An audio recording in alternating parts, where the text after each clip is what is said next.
राम राम जी, सारा नजा माता दी। कैसे हो आप सब? उम्मीद करती हूँ सब ठीक हो गए। कहानियों का पिटारा चैनल पर आपका स्वागत है। मेरे चैनल पर आपको हिंदी और हरियाणवी दोनों भाषाओं में कहानियाँ सुनने को मिलेगी। तो मेरी आज की कहानी है कि ममता यानी माँ कभी कहीं नहीं जाती, चाहे वो कितनी बूढ़ी हो जाए, माँ तो माँ होती है। तो अभी 2 महीने भी नहीं हुए थे बिटिया को गए हुए। ऐसा लग रहा था जैसे घर के कोने कोने में अभी उसकी खुशबू बसी हुई है। उसकी बिटिया जो है पढ़ने के लिए शहर में गई हुई थी। उसको जो है बहुत मुश्किल हो रही थी उसकी मम्मी को कि पढ़ाई के लिए कैसे बाहर भेजूँ। जबकि उसकी जो बेटी थी वो भी छोटी थी। वो छोटी छोटी बातों पर पुकारती थी कि माँ ये है, ये परेशानी है, मुझे ये दिक्कत है। तो उसकी माँ जो है उसकी हर परेशानी में जो है उसका साथ देती और उसकी परेशानी को दूर करती। उसे दूसरे शहर में छोड़कर जब वो घर लौटे तो उनका जो है बिटिया का कमरा खाली कमरा जैसे उसकी मम्मी पापा को खाने को दौड़ रहा था। बहुत ही खालीपन लग रहा था। और दीवारों पर जो है उसकी लटकती हुई तस्वीर, स्केच, वॉल पेंटिंग, अलमारी में रखे कपड़े न जाने कितनी बार उसकी जो बार में याद दिलाते कि ये मेरी बिटिया की है।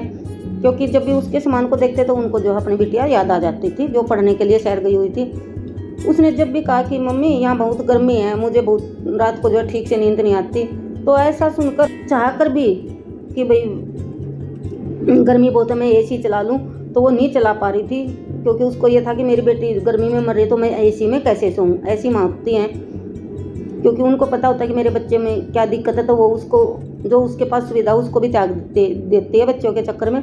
जब उसने कहा कि मम्मी यहाँ वो बहुत गर्मी है, मुझे नींद नहीं आ रही, तो मम्मी भी जो है कमरे में एसी नहीं चला पाई, गर्मी में ही सोती रही। तो उसकी बिटिया ने कहा कि मम्मा आज तो मैस का खाना बहुत ही टेस्टी था, पनीर की सब्ज़ी बहुत अच्छी थी, आज तो मैंने 2 की जगह 3 रोटियां खा ली।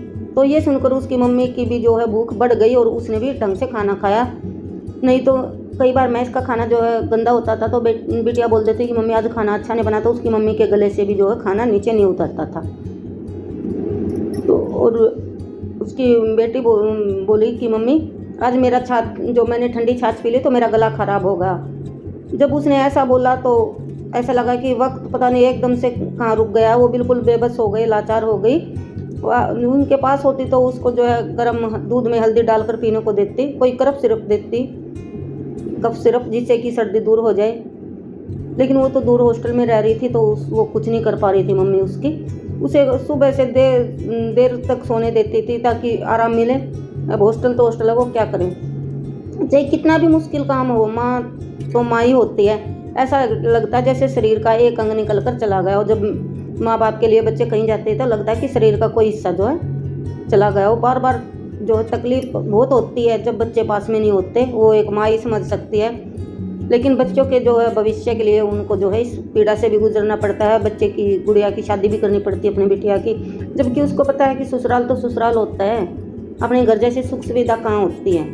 वहाँ जाके काम भी करना पड़ता है, सबकी डांट भी सुननी पड़ती है, और फिर भी वो जो है बेबस हो जाती है। जो असली बात होती है, जो सही बात होती है, वो भी नहीं कह पाते।